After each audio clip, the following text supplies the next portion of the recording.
Bismillahirrahmanirrahim. Assalamualaikum warahmatullahi wabarakatuh. Alhamdulillah wassalatu wassalamu ala Rasulillah wa ala alihi wa sahbihi wa mawalah wa la hawla wa la quwata illa billahi wa ba'du. Qala Allahu azza wa jalla ya ayyuhalladzina amanu taqullaha haqqa tuqatih wa la tamutunna illa wa antum muslimun. Wa qala sallallahu alaihi wasallam man salaka tariqan yaltamisu fihi ilma sahhalallahu bihi tariqan ilal jannah. Ma'asyiral muslimat, ibu-ibu yang dirahmati Allah Subhanahu wa taala. Alhamdulillah di siang hari ini dengan izin Allah Subhanahu wa taala kita bisa kembali duduk untuk mengkaji kitab tauhid dan kita masuk pada bab ketiga, pahala orang yang merealisasikan tauhid, atau dalam kitab ini man haqqaqa tauhid dakhalal jannah. Barang siapa yang mewujudkan tauhid maka dia akan masuk surga tanpa hisab dan adab. Jadi kita akan membahas tentang keutamaan tauhid. Ma'asyiral muslimat yang dimuliakan Allah Subhanahu wa taala, kita tahu bahwa seluruh para nabi dan rasul dakwah mereka satu, mengajak manusia ke dalam tauhid. Dan itu difirmankan oleh Allah Subhanahu wa taala, wa laqad ba'atsna fi kulli ummatin rasulan an ibudullaha wajtanibu taghut. Dan sungguh kami utus pada tiap-tiap utusan, dan sungguh kami utus pada tiap umat ini utusan, seorang rasul atau seorang nabi, di mana tugas mereka adalah menyeru kepada umatnya, ani budullaha, sembahlah Allah, esakan Allah, tauhidkan Allah, wajtanibu taghut, dan jauhi sesembahan selain daripada Allah Subhanahu wa taala alias taghut. Itulah dakwah para nabi dan rasul. Nah, di antara para nabi dan rasul ada yang dikenal dengan Abul Anbiya wal Mursalin, bapaknya para nabi dan rasul. Siapa bapaknya para nabi dan rasul itu?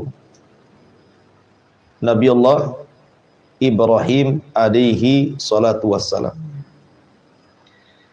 Maka di sini pengarang kitab tauhid ini mencantumkan dalil pertama tentang orang yang mewujudkan tauhid masuk surga ini. Beliau mengutip firman Allah Subhanahu wa taala dalam surah An-Nahl ayat 120. Inna Ibrahima kana ummatan qanitan lillahi hanifan wa lam yaku minal musyrikin. Sesungguhnya Ibrahim adalah seorang imam, kemudian qanitan, seorang yang patuh kepada Allah Azza wa Jalla, hanifan, seseorang yang hanif, yang menjauh dari kesyirikan, walam yakum minal musyrikin, dan dia termasuk dari orang-orang yang menyekutukan Allah Azza wa Jalla. Jadi ayat ini menjelaskan kepada kita tentang sifat dari sifat-sifat Nabi Ibrahim, bagaimana beliau mewujudkan tauhid. Di sini Allah Subhanahu wa taala menyebutkan 4 sifat bagi Ibrahim yang kesemuaannya bicara tentang mewujudkan tauhid. Pertama, di sini Allah mengatakan inna Ibrahim kana ummah. Sesungguhnya Ibrahim ini adalah seorang imam yang dapat dijadikan teladan. Seorang imam yang dapat dijadikan teladan. Maksudnya imam dalam menyeru kepada kebaikan. Dan kebaikan yang paling agung yang diserukan kepada manusia adalah tauhid. Makanya Ibrahim itu satu-satunya orang yang bertauhid di zamannya. Kalau ibu membuka kisah Ibrahim alaihi salatu wassalam, dari kecil, remaja, dewasa, tua, subhanallah, bagaimana Ibrahim itu memperjuangkan tauhid dan layak dijadikan imam percontohan dari imam-imam penyeru tauhid. Ketika Ibrahim remaja, Ibrahim ini pernah diajak oleh ayahnya untuk menghadiri acara Namrud, acara kerajaan. Mungkin kalau sekarang 17 Agustus lah gitu ya. Acara negara gitu ya.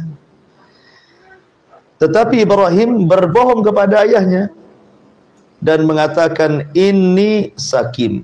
Pak, saya lagi sakit, tidak bisa hadir. Bapak saja yang pergi.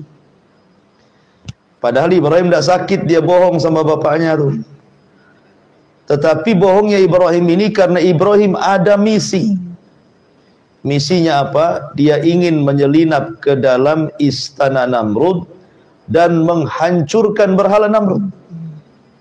Betul saja ketika bapaknya sudah pergi, kemudian rakyat Babil Irak mereka sibuk berhura-hura di jalan-jalan, istana kosong, Ibrahim masuk.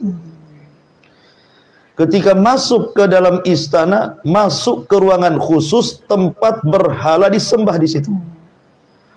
Maka satu persatu berhala itu dipalu oleh Ibrahim dan dihancurkan kecuali disisakan satu patung yang paling besar. Sengaja tidak dihancurkan. Diletakkanlah palu di patung yang paling besar itu. Selesai acara, maka manusia dihebohkan, terutama sang Namrud dihebohkan, dan pejabat-pejabat negara, karena Tuhannya tumbang dan hancur. Mulailah Namrud kemudian memerintahkan para intelnya, intelijennya gitu ya, untuk mencari siapa dalang di balik penghancuran berhala ini. Akhirnya kemudian desas-desus sampailah kabar dan berita bahwa ada seorang fatan yuqalu lahu Ibrahim. Oh, ada anak remaja, anak muda namanya Ibrahim. Dia yang menghancur-hancurkan patung itu. Akhirnya Namrud katakan, tangkap Ibrahim, hadapkan dia kepadaku. Tangkaplah Ibrahim, kemudian diinterogasi. A anta fa'alta hadza bi alihatina ya Ibrahim. Ibrahim, engkau ya yang melakukan ini kepada berhala-berhala kami, patung-patung kami.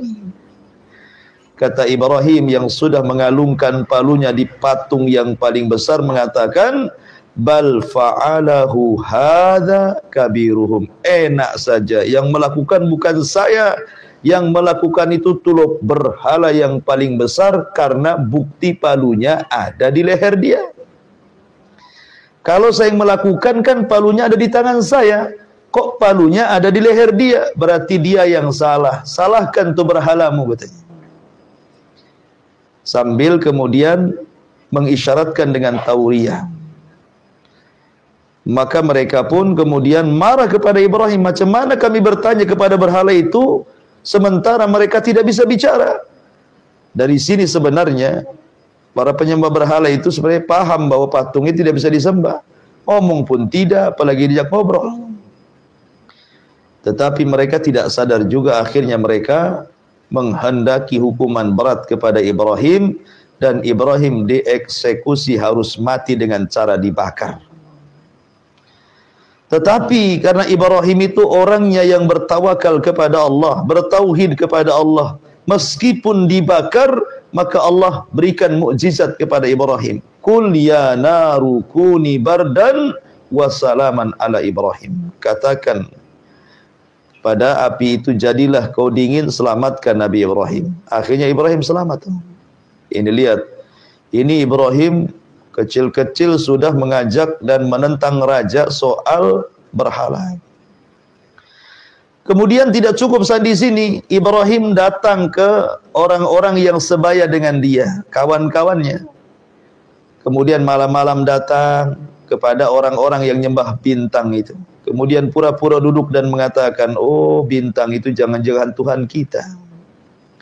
Kawan-kawan yang mengatakan, lihat Ibrahim sudah sadar itu. Karena dia menetapkan adanya Tuhan kita bintang. Senang mereka. Tiba-tiba ketika fajar datang, bintang pun satu persatu hilang.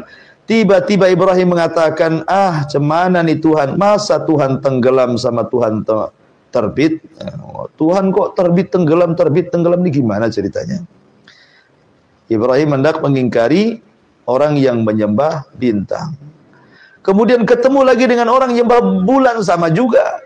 Masa kok Tuhan muncul tenggelam nih, gimana ceritanya? Sampai akhirnya juga membantah orang yang nyembah matahari, sama matahari juga tenggelam. Sampai seperti itu gitu ya. Ibrahim itu luar biasa mendakwakan tauhid. Makanya di sini Allah katakan, inna Ibrahim ummatan. Ibrahim itu adalah ummah, imam di dalam mengajak kepada tauhid dan kebaikan. Makanya walaupun Ibrahim sendirian bertauhid di zaman itu di kota Babil di Irak itu tetap disebut ummah, imam. Kemudian sifat yang kedua, qanitan lillah. Ibrahim itu orangnya taat. Senantiasa taat kepada Allah, menghabiskan hari-harinya untuk sholat. Menghabiskan waktu-waktunya untuk beribadah kepada Allah Azza wa Jalla. Hanifan, dan juga orangnya lurus. Hanifan itu artinya mailun anis syirki. Seseorang yang tidak mau mendekati kesyirikan, dekat pun tidak, apalagi sampai melakukannya. Makanya Allah tutup dengan sifat terakhir, walam yakum minal musyrikin. Ibrahim bukan termasuk nabi yang melakukan kesyirikan. Inilah sifat tauhid. Karena orang yang mewujudkan atau merealisasikan tauhid itu ada dua. Ada yang mewujudkan tauhid itu bersifat wajib, ada yang mewujudkan tauhid itu bersifat sunnah. Adapun yang mewujudkan tauhid yang sifatnya wajib, ya tadi, pertama menjauhi kesyirikan, kemudian juga melaksanakan yang wajib-wajib, kemudian berusaha meninggalkan yang diharamkan. Itu mewujudkan tauhid secara sempurna. Hukumnya wajib. Tapi ada juga merealisasikan tauhid itu hukumnya sunnah, seperti nanti yang kita akan bahas di hadis yang kita akan baca ini. Karena yang mengotori tauhid itu kan bertingkat-tingkat tuh. Pertama kesyirikan. Dan syirik ini bukan hanya mengotori, tetapi menghilangkan tauhid. Yang kedua, melakukan syirkul asghar, syirik kecil. Maka orang yang melakukan syirik kecil, kalau syirik akbar itu kan syirik besar, menghilangkan tauhid. Kalau melakukan syirkul asghar, syirik kecil, menghilangkan kesempurnaan tauhid. Dan juga maksiat-maksiat seperti berdusta, berzina, berjudi, minum arak, maka itu mengotori tauhid. Jadi ada yang sifatnya menghilangkan tauhid, ada yang sifatnya mengurangi kesempurnaan tauhid, ada yang sifatnya mengotori tauhid. Menghilangkan tauhid kalau dia melakukan syirkul akbar, syirik besar. Datang ke kuburan, minta-minta di kuburan. Dulu masih rame-ramenya togel, Bu. Banyak orang yang datang ke kuburan minta nomor, Bu. minta ke kuburan sudah syirik, minta nomornya maksiat, itu namanya murakkab kejahatannya. Kejahatan yang melipat. Kemudian ada yang sifatnya menghilangkan kesempurnaan tauhid. Tauhidnya tidak hilang, cuman kurang sempurna. Itulah orang-orang yang melakukan syirkul asghar, syirik kecil seperti riya, sum'ah. Nah, itu ngurangi tauhid tuh. Ada yang sifatnya ngotori. Memang ini di bawah syirik kecil seperti maksiat-maksiat umumnya, berzina, membunuh, minum khamr, berjudi, menggibah, berbohong dan begitu seterusnya. Nah, itu ngotori tuh. Ya. Lah Ibrahim alaihi salatu wassalam dijadikan percontohan di sini orang-orang yang mewujudkan tauhid. Dia adalah ummah, imamnya orang-orang yang mengajak kepada tauhid dan mengajak manusia kepada kebaikan. Qanitan, dia pun orang yang taat kepada Allah Azza wa Jalla dan senantiasa beribadah dan tidak pernah berhenti. Hanifan, dia berusaha tidak mendekati kesyirikan. Walam yakum minal musyrikin, apalagi melakukan kesyirikan. Kemudian dalil yang kedua, mu'alif rahimahullahu ta'ala mencantumkan surah Al-Mu'minun ayat 9, ayat 59, walladzina hum bi rabbihim la yusyrikun. Dan orang-orang yang tidak mempersekutukan Rabb mereka dengan sesuatu apapun. Dan ini alamat orang yang mewujudkan tauhid adalah mereka tidak melakukan kesyirikan, baik syirkul akbar ataupun syirkul asghar, syirik besar ataupun syirik kecil. Karena begini, jangan lagi syirik besar, Nabi itu sama syirik kecil dia takut. Karena ada hadis yang mengatakan innama akhwafa ma akhafu alaikum asyirkul asghar. Yang paling aku khawatirkan dan yang paling aku takutkan terjangkit kepada umatku ini adalah syirik kecil. Lah, kok bisa Rasul mengkhawatirkan syirik kecil padahal di sana ada syirik besar? Maksudnya kekhawatiran Rasul ini bukan di jenis syiriknya, tetapi Rasul mengkhawatirkan syirik kecil itu karena samarnya. Samar beda dengan syirik besar, jelas. Tapi kalau syirik kecil itu samar, tahu-tahu nempel, tahu-tahu ada, tahu-tahu syirik gitu ya. Yang sering saya contohkan, ibu umpamanya datang ke masjid, ambil Quran, nggak ada orang tuh di masjid itu. Kemudian ibu baca Quran, kan pasti ikhlas bu ya, nggak ada orang ngaji, pasti ikhlas itu. Mau ria sama siapa? Nggak mungkin ria sama tiang masjid kan itu ya. Nggak mungkin ria sama tembok masjid, ya pasti ikhlas kalau sudah sendirian. Di tengah-tengah ibu baca Quran, tiba-tiba adalah ummahat masuk, 1, 2, 3, nampaknya ada istri Pak RT, Pak RW, Pak Lurah, umpamanya ya.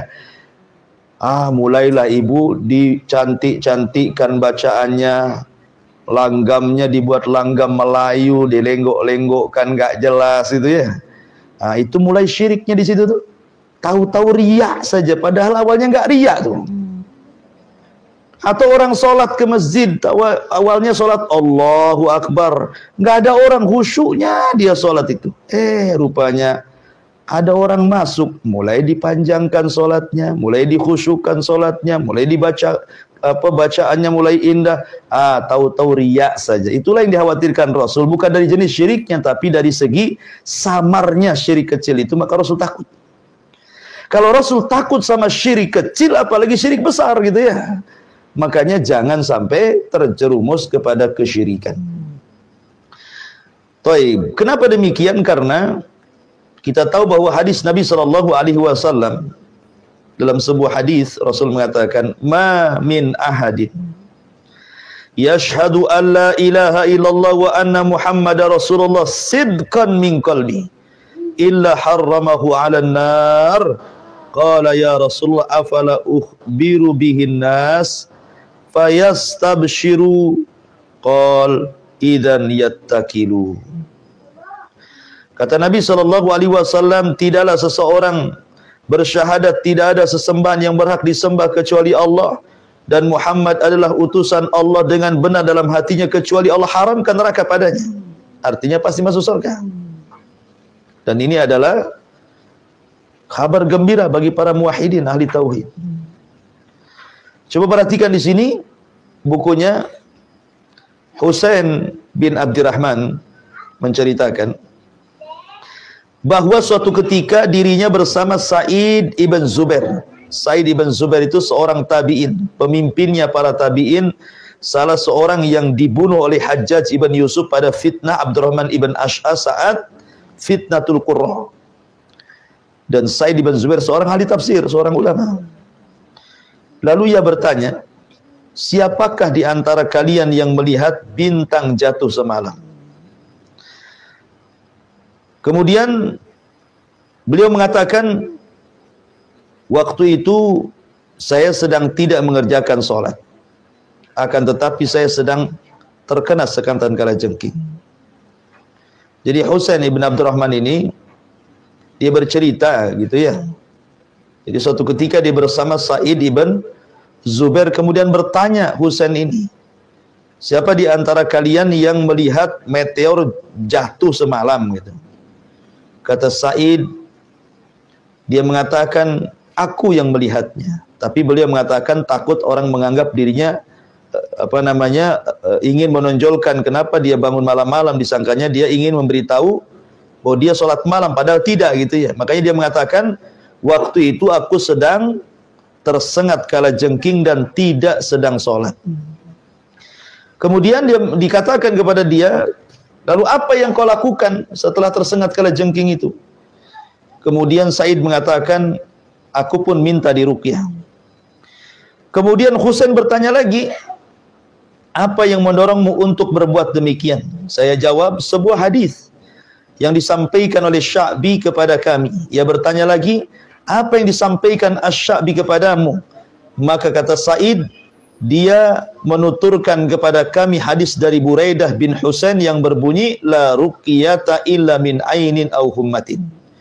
Tidak ada ruqyah yang lebih manjur selain kepada orang yang terkena ain atau terkena sengatan kalajengking atau yang semacamnya.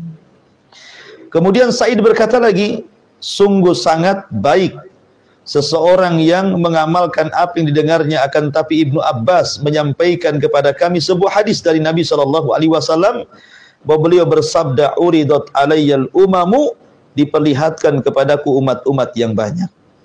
Fara'aitun nabiyya, maka aku melihat ada seorang nabi wa ma'ahu rahtun, hanya beberapa pengikutnya. Wan nabiyya wa ma'ahu rajulu wa rajulan, ada juga nabi pengikutnya 3 orang saja. Wan nabiyya wa laysa ma'ahu ahad, ada juga nabi yang tidak punya pengikut. Idrufi ali syawadun azim, tiba-tiba ada umat yang sangat besar diperlihatkan kepadaku. Fadhanantu annahum ummati, aku sangka itu umatku. Faqila li, dikatakan kepadaku, kata Rasul, hadhihi ummatuk, hadhihi Musa wa qaumu, hadza Musa wa qaumu, ini adalah Musa dan kaumnya. Fanadhartu fa idza sawadun adim, tapi ketika aku melihat ke tempat lain, rupanya ada kelompok yang jauh lebih besar dari umatnya Musa. Kemudian dikatakan, hadhihi ummatuka wa ma'ahum sab'una alfan yadkhulunal jannah bighairi hisab wala adzab. Dan di antara umatmu ada 70.000 yang masuk surga tanpa hisab dan adab. Jadi ceritanya begini, Bu. Ya. Jadi Nabi SAW itu suatu ketika bermimpi. Jadi di dalam mimpinya itu Rasul diperlihatkan para nabi dan juga para pengikutnya. Ada nabi tidak punya pengikut. Ada nabi yang 1 saja pengikutnya. Ada nabi yang 3 orang saja pengikutnya. Tapi ada juga nabi yang banyak pengikutnya seperti Musa. Nah, bayangkan, apakah nabi yang tidak punya pengikut itu dikatakan tidak berhasil berdakwah, Bu? Menyampaikan tauhid, berhasil. Lalu kenapa tidak diikuti orang? Bukan barometer bahwa orang itu di atas kebenaran harus diikuti orang banyak atau tidak. Ya. Karena keberhasilan dakwah itu bukan ramainya orang, tetapi keberhasilan dakwah itu berhasilnya dia menyampaikan kebenaran. Soal dia ikut atau tidak itu taufik dari Allah. Allah mengatakan innama anta mudzakir lasta alaihim bimusaitir illa man tawalla wa kafar. Engkau ini hanya menyampaikan saja wahai Muhammad, bukan memaksa mereka. Jadi keberhasilan dakwah itu kalau ibu bisa menyampaikan kebenaran. Umpamanya ada keluarga yang mungkin belum hijrah, kayaknya segan mau nasihati keluarga itu, berat kayaknya, takut nanti disangkanya saya pula sok-sokan, kan ada Bu ya.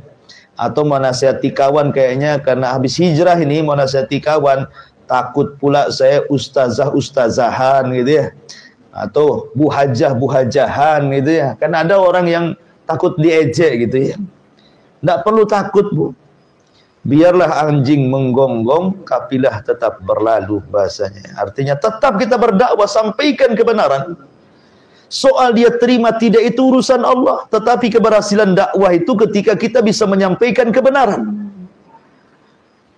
Karena tugas kita selesai sampai di situ. Karena buktinya ada nabi yang nggak punya pengikut, ada nabi yang 2 pengikutnya, ada nabi yang 3 pengikutnya, ada juga yang banyak gitu ya, seperti Musa dan kaumnya dan umat Nabi Shallallahu Alaihi Wasallam. Lah ketika Rasul melihat umatnya banyak sekali gitu kan, karena begini Bu, 2/3 penduduk sorga itu umat Islam. Umat Islam itu datang belakangan tapi masuk sorga duluan tuh. Jadi Nabi SAW diperlihatkan umatnya banyak sekali. Kemudian dikatakan, wahai Muhammad, sekian banyak umatmu itu dikecualikan 70.000 yang masuk sorga tanpa hisab dan azab. Padahal manusia itu kan jumlahnya banyak, kenapa 70.000? Ya, apakah ini pembatasan di 70.000 atau tidak? Kata ulama ini bukan pembatasan, bisa lebih. Tapi yang jelas bahwa ada umat itu tidak dihisab, tidak diazab. Padahal Bu, di padang mahsyar itu kalau orang berdiri di padang mahsyar itu kalau mengikuti waktu yang Allah Subhanahu wa taala akan waktukan di padang mahsyar bagi orang-orang kafir itu 50.000 sana, 50.000 tahun orang berdiri padang mahsyar itu.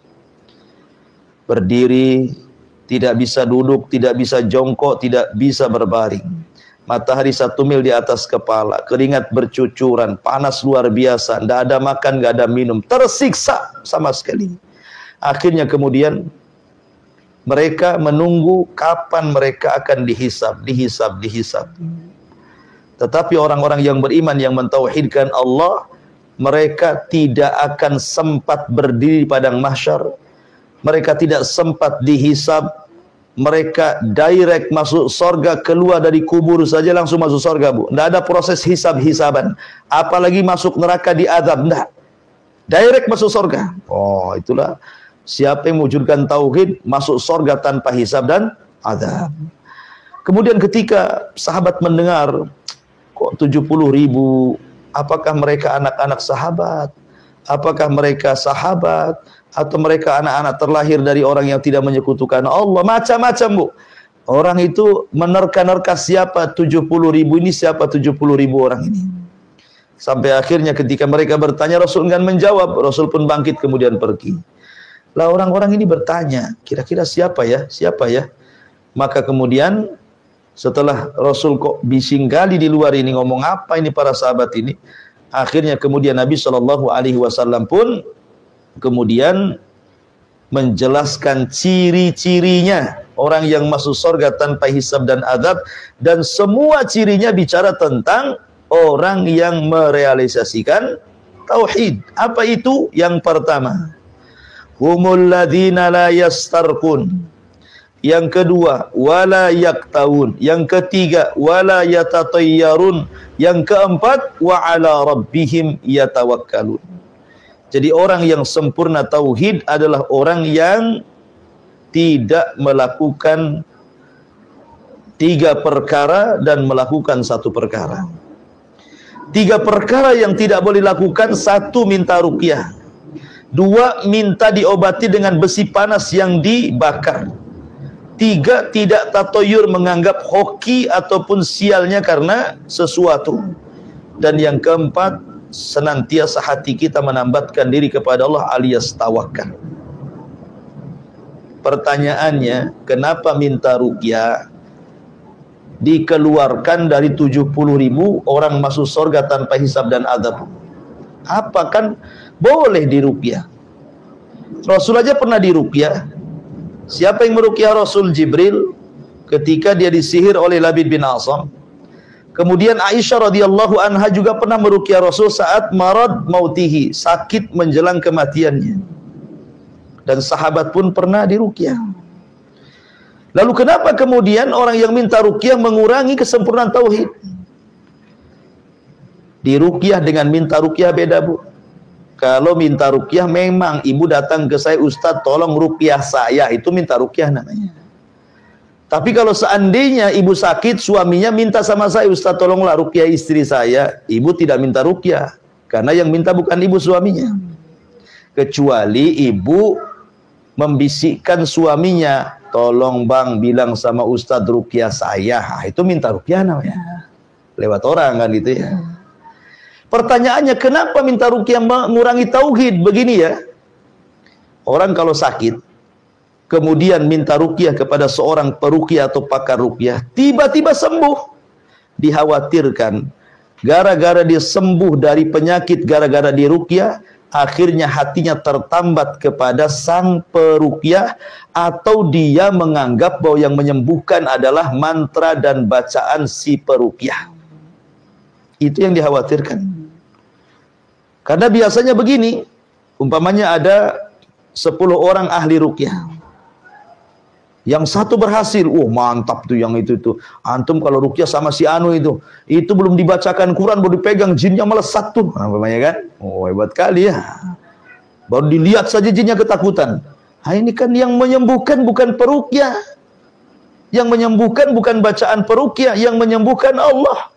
Makanya karena ada kemungkinan hatinya tertambat kepada sang peruqyah atau bacaan sang peruqyah, itulah kenapa minta ruqyah itu tidak dilarang, tetapi mengeluarkan dari 70.000 orang masuk surga tanpa hisab dan adab. Tetapi kata para ulama, kalau memang penyakitnya tidak bisa tidak kecuali harus dengan ruqyah, maka tidak masuk pada larangan. Pemanya orang kesurupan, tidak mungkinlah datang ke dokter disuntik.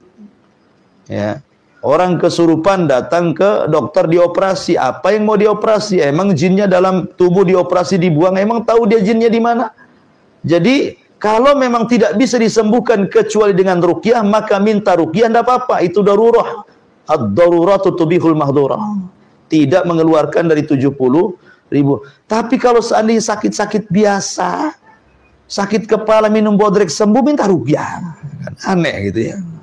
Mencret minum estrosop sembuh, minta ruqyah. Orang mencret di ruqyah. Jadi dikit-dikit minta ruqyah, dikit ini tidak boleh. Ya, kecuali kalau tidak ada obat kecuali dengan ruqyah, beda. Ini satu. Yang kedua,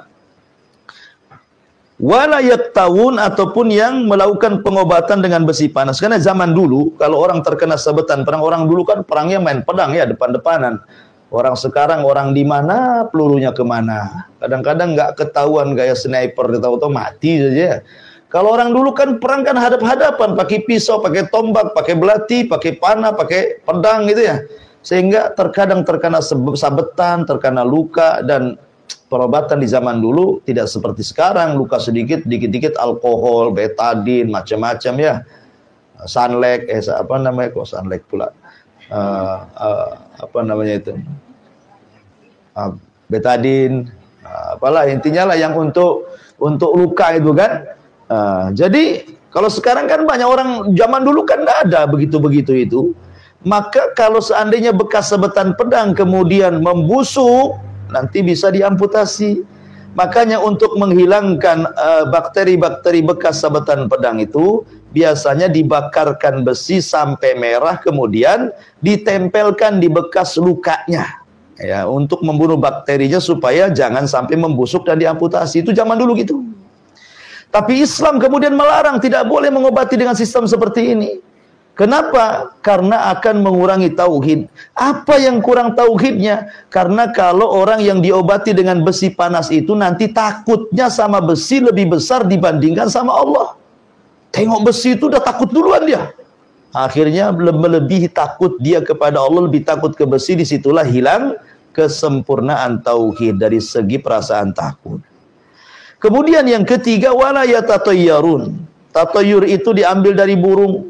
Sebab orang-orang Arab dulu, kalau mereka menerbangkan burung merpati, kemudian kok terbangnya ke Syam, maka mereka tidak akan jalan. Kenapa? Karena Syam disebut Syam minas syu'mu. Karena kenapa negeri Syam disebut Syam namanya? Dalam bahasa Arab, syu'mu. Syu'mu itu sial artinya. Jadi kalau terbangnya ngarahnya, umpamanya ini orang Arab mau berangkat ke Yaman atau ke Syam. Kemudian burungnya diterbangkan, ngarah ke Syam, nggak jadi berangkat berniaga itu. Kenapa? Takut sial.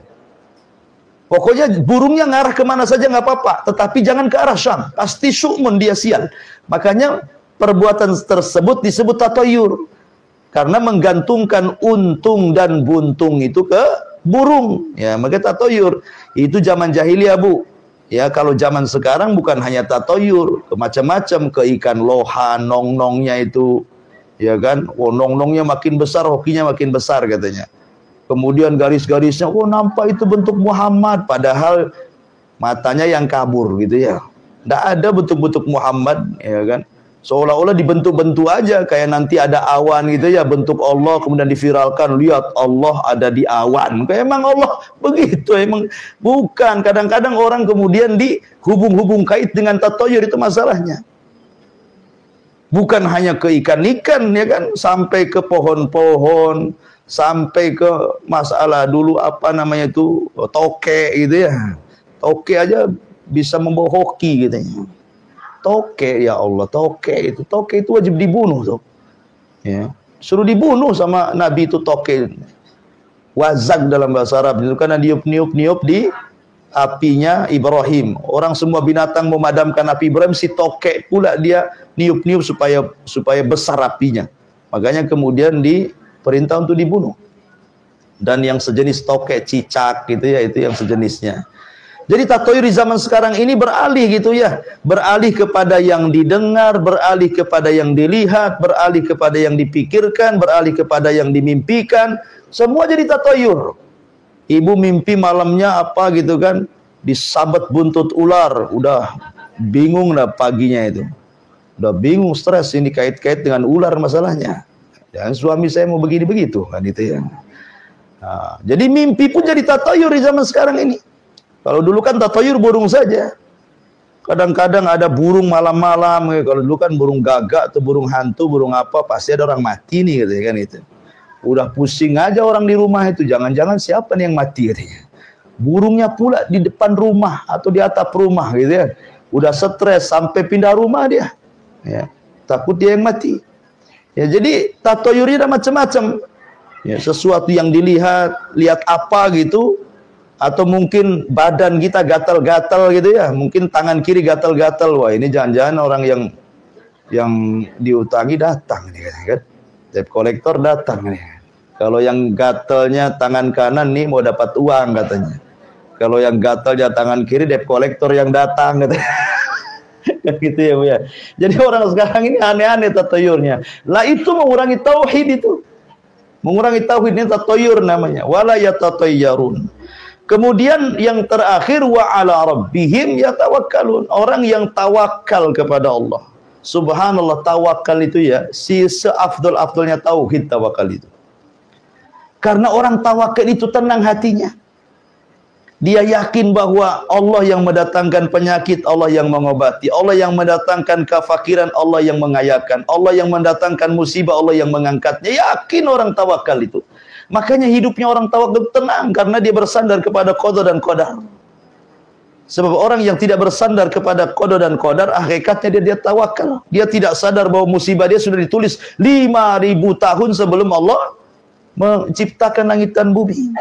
Akhirnya seolah-olah kalau dia kaya Allah sedang memuliakan, kalau dia miskin Allah sedang menghinakan. Akhirnya begitu. Ya, kalau sehat Allah lagi sayang, kalau sakit Allah lagi benci. Nah, bahaya kalau gitu ya. Maka tawakal ini mengurangi tauhid.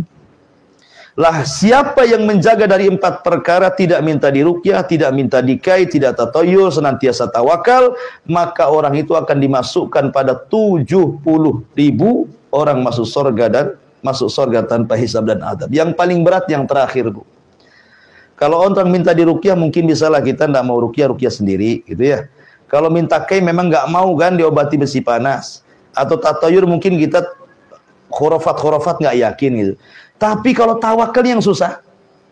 Ya, tawakal yang susah gitu ya. Karena apa? Contoh nih umpamanya musim-musim kemarin corona kan itu banyak orang yang di PHK dari PT, dari perusahaan. Kadang-kadang kalau orang enggak tawakal mukanya kiamat kayaknya. Kayaknya Allah itu ada di perusahaan dan Allah tidak ada di luar perusahaan kan itu. Seolah-olah kalau sudah keluar PT, keluar pekerjaan, dah pusing dia. Kerja di mana ini kan? Makan apa? Oh, udah macam-macam tuh otak dia tuh. Padahal Allah mengatakan nahnu narzuqukum wa iyyahum. Kami yang kasih rezeki kalian anak-anak kalian. Kenapa bingung? Ya kan? Sehebat apapun orang cari rezeki segitu-gitu juga dapatnya ya. Karena sudah ditakdirkan memang segitu. Lah ini hadis ini bicara tentang kesempurnaan tauhid. Tiba-tiba ada seorang sahabat namanya Ukasah ibn Mihsan. Dia mengatakan, Rasul masukkanlah, doakanlah aku termasuk 70.000 orang yang masuk surga tanpa hisab dan azab. Maka Rasul mengatakan, anta minhum. Oh, kamu termasuk mereka, Ukasah. Tiba-tiba ketika Ukasah didoakan, semua sahabat berdiri. Ngacung, aku juga. Kata Rasul, tidak. Ukasah sudah mendahulukan atau mendahului kalian semuanya. Rasul menutup pintu syaddud dari'ah supaya mereka tidak menyandarkan diri dan tidak semangat untuk beribadah.